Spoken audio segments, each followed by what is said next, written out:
کہ عقل رکھنے والوں یہ واقعہ کوئی قصہ، کوئی کہانی نہیں ہے، یہ کوئی لیلا مجنوں کی کہانی نہیں ہے، ایک تھی مینا ایک تھی طوطا، یہ کوئی قصہ کہانی نہیں ہے کہ یہ واقعہ بیان کرنے کے بعد اللہ یہ فرماتے ہیں کہ یہ عبرت کی چیز ہے۔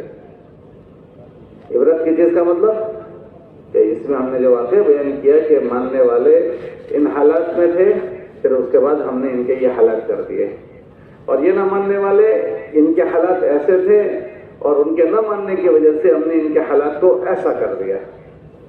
تو کیا مطلب اس کا کہ قیامت تک کے لوگ اس کو پڑھیں اور یہ بات سمجھیں کہ قیامت تک جو لوگ بات ماننے والے ہوں گے ان کے حالات ہم ایسے کر دیں گے، اور قیامت تک کے آنے والے لوگوں میں جو لوگ بات نہیں ماننے والے ہوں گے ان کے حالات ہم ایسے کر دیں گے۔ ہاں ہم دنیا میں دیکھیں، دور جانے کی ضرورت نہیں ہے، ہم اپنی زندگیوں میں غور کریں کہ آدمی 50 چیزیں ایسی اختیار کرتا ہے جس کے نتیجے وہ اچھے چاہتا ہے، لیکن سارے اسباب اختیار کرنے کے باوجود بھی اس کو نتیجہ وہ نہیں ملتا ہے جو نتیجہ وہ چاہتا ہے۔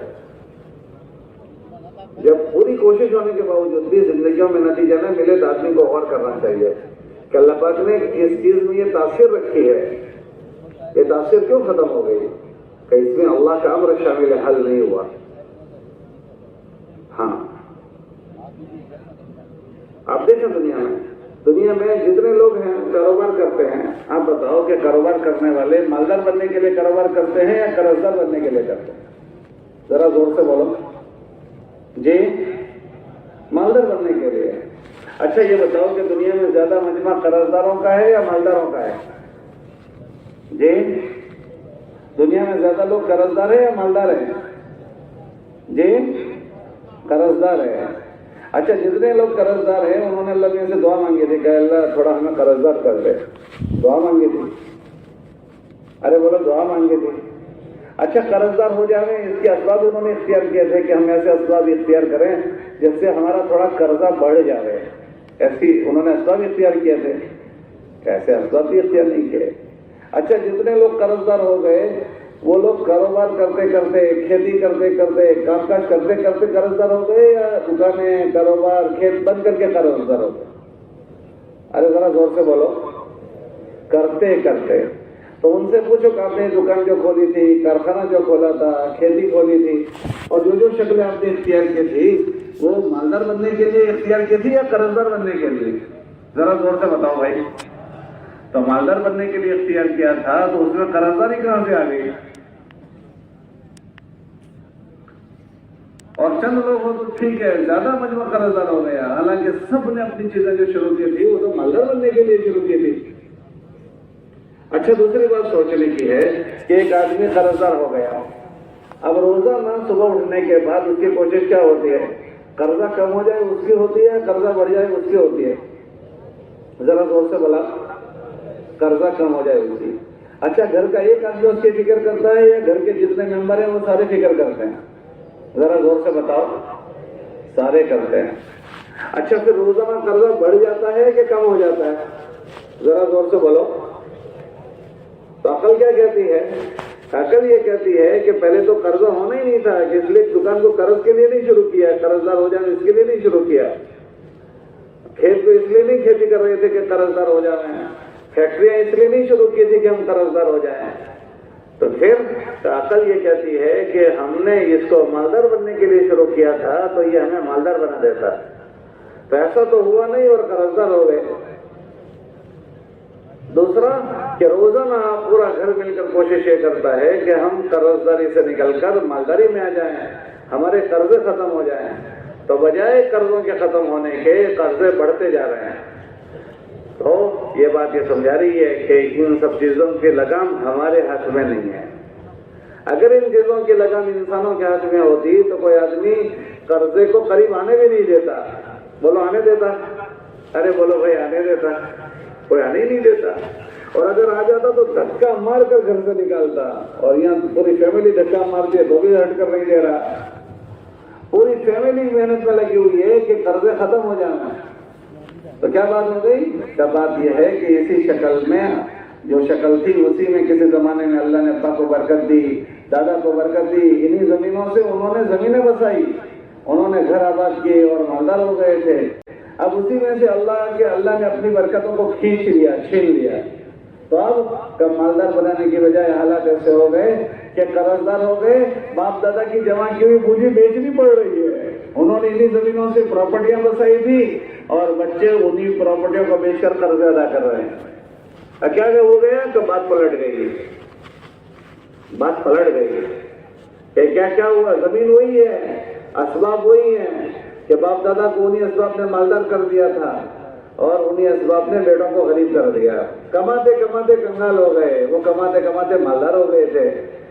کیا بات ہو گئی کہ یہ سب چیزیں خالی برتن ہیں، اگر اس میں اللہ نفع ڈالتے ہیں تو اس سے نفع ظاہر ہوتے ہیں، اور اگر اللہ اس میں سے نفع کو ختم کر دیں تو نفع کی شکلوں میں نقصان ظاہر ہو جاتا ہے۔ کہ دکان نفع کی شکل ہے لیکن اس نفع کی شکل میں سے نقصان ظاہر ہو رہا ہے، کھیت نفع کی شکل ہے لیکن کھیتی میں نقصان کی شکلیں ظاہر ہو رہی ہے کہ اللہ کرتے ہیں۔ اور یہ ایک مثال نہیں، دنیا کے جینے کے اندر، دنیا میں جینے میں ہم 50 مثالیں ایسے ملے گی کہ جس میں ہم جو چاہتے ہیں وہ نہیں ہو پا رہا۔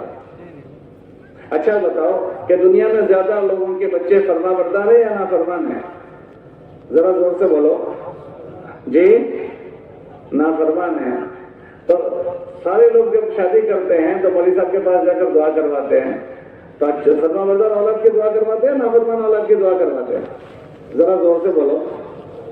ابھی تو عورت امید سے ہوتی ہے اور دعا کرنے کو کہتے ہیں، جب امید سے نہیں ہوتی تو یوں دعا کرتے ہیں، دعا کر دو کہ گھر میں اولاد نہیں ہے، اللہ اولاد دے دے۔ تو ہر ایک کی تمنا یہ ہوتی ہے کہ اولاد نیک ملے، اور اولاد ہونے کے بعد فوراً مولوی کے پاس جا کر کہتے ہیں کہ الحمدللہ اولاد ہو گئی ہے، دعا کر دو کہ ہماری اولاد نیک ہو جائے۔ بولا ایسا ہوتا ہی نہیں ہوتا۔ اچھا نام رکھنے کا ہوتا ہے، مولوی صاحب کے پاس جا کر کہتے ہیں مولوی صاحب گھر میں بچے کی ولادت ہوئی ہے، کوئی اچھا نام دے دو۔ اچھا نام کیوں مانگتے ہیں؟ تاکہ اس بچے پر اچھائیوں کے اثرات پڑیں۔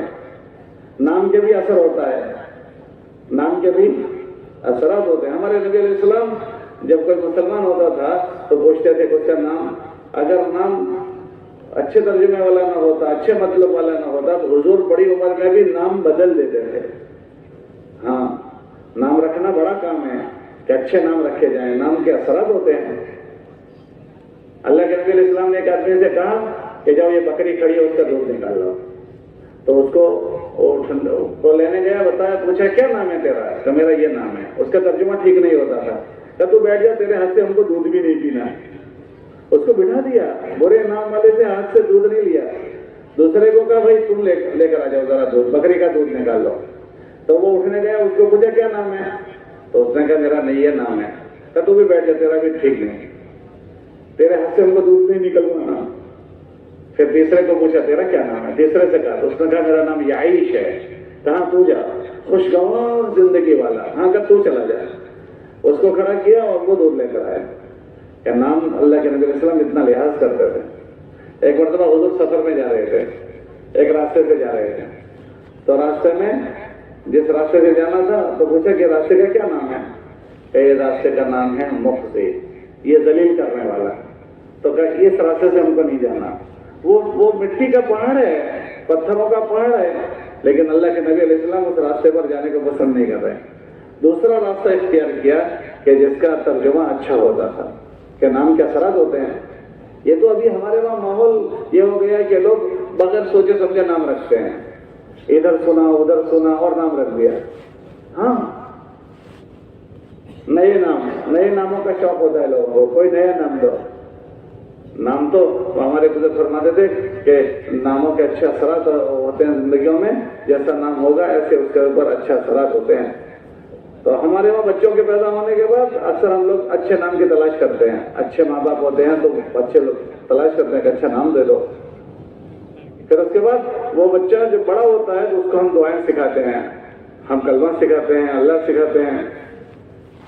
پھر اس کے بعد جب مدرسہ اور اسکول بھیجنے کا موقع آتا ہے کوشش کرتے ہیں کہ اچھے سے اچھے مدرسے میں بھیجیں، اچھے مولوی صاحب کے پاس تعلیم دلوائیں، اچھے اسکول میں تعلیم دلوائیں۔ تو اس کی پیدائش سے لے کر جوان ہونے تک وہ اچھا بنے اس کا اسباب اختیار کرتے ہیں یا وہ برا بنے اس کا اسباب اختیار کرتے ہیں؟ ذرا زور سے بولو. اچھا بنے اس کے اسباب کر سکتے ہیں. تو پھر یہ مارکیٹ میں نافرمان اولاد کہاں سے آ گئی؟ گیہوں اگائے تھے اور چاول کہاں سے اگ گئے؟ اور چاول اگائے تھے اور یہ گیہوں کہاں سے اگ گئے؟ کہ نام بھی اچھا رکھا اور حمل کے زمانے میں دعائیں بھی بہت ہوئی اور بچے کو اللہ سے بہت مانگا گیا اور اللہ رسول کی کلمات بھی سکھائے گئے. اچھے مدرسے میں پڑھنے بھیجا. اس کو بند کراؤ بھائی, ویڈیو نہیں ہوتا. اچھے مدرسے میں پڑھنے بھیجا, اچھے اسکول میں پڑھنے بھیجا. یہ ساری باتیں ہوئی اچھے سے اچھی. اور اس کے بعد ابھی میں نے آپ کو پوچھا کہ مارکیٹ میں زیادہ اولاد فرما بردار ہے یا زیادہ اولاد نافرمان ہے؟ ذرا بولو زور سے. تو اسباب تو سارے کے سارے اچھے اختیار کیے, پھر یہ کہاں سے الٹی گنگا بہنے لگی؟ تب بات یہ ہوئی کہ ان سب کی لگام اللہ کے ہاتھ میں ہے. کس کے ہاتھ میں؟ بولو. ہاں, اسباب میں سے نفع کا ظاہر کرنا وہ اللہ کے ہاتھ میں ہے اور اولادوں میں فرما برداری کو بھرنا وہ اللہ کے ہاتھ میں ہے. کہ اگر اللہ اولاد میں فرما برداری بھر دیں تو وہ اولاد فرما بردار ہو جاتی ہے, اور اگر اولاد میں اللہ نافرمانی بھر دیں تو سارا گھرانہ مل کر اس ایک آوارہ بچے کو ٹھیک نہیں کر سکتے. ایک بچے غلط رخ پر چلی جائے تو اس کو ٹھیک نہیں کر سکتے ہیں. کس کے ہاتھ میں ہے؟ سب کے دل کے, اللہ کے ہاتھ میں. یہ مثالیں ہیں دنیا میں, اور یہ ایک مثال نہیں, زندگی میں غور کریں گے تو 50 مثالیں. ہم کچھ چاہتے ہیں اور نتیجہ کچھ ملتا ہے. تو اس کا مطلب کہ اگر یہ چیزیں انسانوں کے ہاتھ میں ہوتی ایسے ہو جاتی جیسے انسان چاہتے ہیں. کہ ان سب کے اوپر اللہ کی لگام ہے. اللہ جو چاہتے ہیں وہ ہوتے ہیں. ہاں, اسی نے پیدا کیا ہے اس پوری جہان کو, اسی نے پیدا کیا. اللہ لہ الخلق والامر, کہ لوگوں سے کہو کہ اسی نے ان سب کو پیدا کیا ہے اور اس میں بات بھی اللہ ہی کی چلتی ہے. کس کی چلتی ہے؟ بولو. اللہ ہی کی. اللہ قرآن میں فرماتے ہیں کہ لوگوں سے کہو اللہ لہ الخلق والامر, کہ اسی نے یہ دنیا کو بنایا ہے اور اس دنیا میں بات اسی کی چلتی ہے. آپ غور کرو, زندگی کے 50 مثالیں ملے گی. ہمارے گھر میں بہویں آتی ہے شادیاں کر کر کے, تو ہم بہو کو لاتے ہیں, وہ چھان پٹک کر اچھے پرکھ کر لاتے ہیں یا چلتے چلتے کوئی سے بھی رشتہ کر لیتے ہیں؟ ذرا زور سے بتاؤ. اپنے بیٹے کے لیے جو بہو ڈھونڈ کر لاتے ہیں, راستہ چلتے ہوئے کسی سے بھی رشتہ کر لیتے ہیں یا اچھے سے تفقد کرتے ہیں, اچھے سے چھان پٹک کر کے لاتے ہیں؟ ارے بولو تو صحیح. اچھے سے ڈھونڈ کر لاتے ہیں. ہم کسی کو داماد بناتے ہیں, چلتے پھرتے آدمی کو بنا دیتے ہیں, ڈھونڈ ڈھانڈ کر اچھا بااخلاق کو بناتے ہیں. ذرا بولو بھائی. جی, اچھے اخلاق والے کو. اچھا اب بتاؤ کہ مارکیٹ میں جو آج کل بہویں آ رہی ہے وہ ماں باپ کی مددگار زیادہ ہے یا پہلے کے مقابلے میں ابھی اور مسئلے ہو رہے ہیں؟ ذرا زور سے بتاؤ. جی اور مسئلے ہو رہے ہیں. کیا بات ہو گئی؟ تم تو بڑے ڈھونڈ کر لائے تھے. ایک لڑکی بتائی, یہ لڑکی چلے گی آپ کے بیٹے کے؟ نہیں جی یہ نہیں, یہ کر جی یہ بھی نہیں چلے گی, یہ کر جی یہ نہیں, یہ بھی نہیں. کہیے ہاں یہ ٹھیک ہے. کہ اتنا چھان پٹک کر لائے تھے, سارے اسباب اچھے اختیار کیے. داماد بنانے کے لیے لڑکے کو کتنا چھان پٹک کر کے, یہ لڑکا نہیں, یہ رشتہ ٹھیک نہیں ہے. وہ ارے بھائی نہیں, وہ بھی نہیں. یہ لڑکی والوں نے لڑکے کو چھان پٹک کر لیا اور لڑکے والوں نے لڑکیوں کو چھان پٹک کر لیا. اس کے باوجود بھی مسئلے کھڑے ہو گئے. تو کیا بات ہو گئی؟ آپ نے تو بڑی چھان پٹک کی تھی. چھان پٹک تو ہم نے کی تھی. بات یہ ہے کہ ان سب کے دل اللہ کے ہاتھ میں. ہاں, کتابوں میں آتا ہے بندوں کے دل اللہ کی 2 انگلیوں کے درمیان میں ہے. اللہ جیسے چاہتے ہیں اس کو گھماتے ہیں, پھراتے ہیں. کتابوں میں آتا ہے جب اللہ کا بندہ اللہ کی زمین پر اس کو راضی کرتے ہوئے جیتا ہے تو اللہ آسمان پر فرشتوں سے کہتے ہیں, جبرائیل السلام سے فرماتے ہیں جبرائیل میں فلاں بندے سے راضی ہوں, تم بھی ان سے راضی ہو جاؤ. اور آسمان کے فرشتوں سے کہو کہ تمہارا اللہ ان سے راضی ہے, تم بھی سب ان سے راضی ہو جاؤ.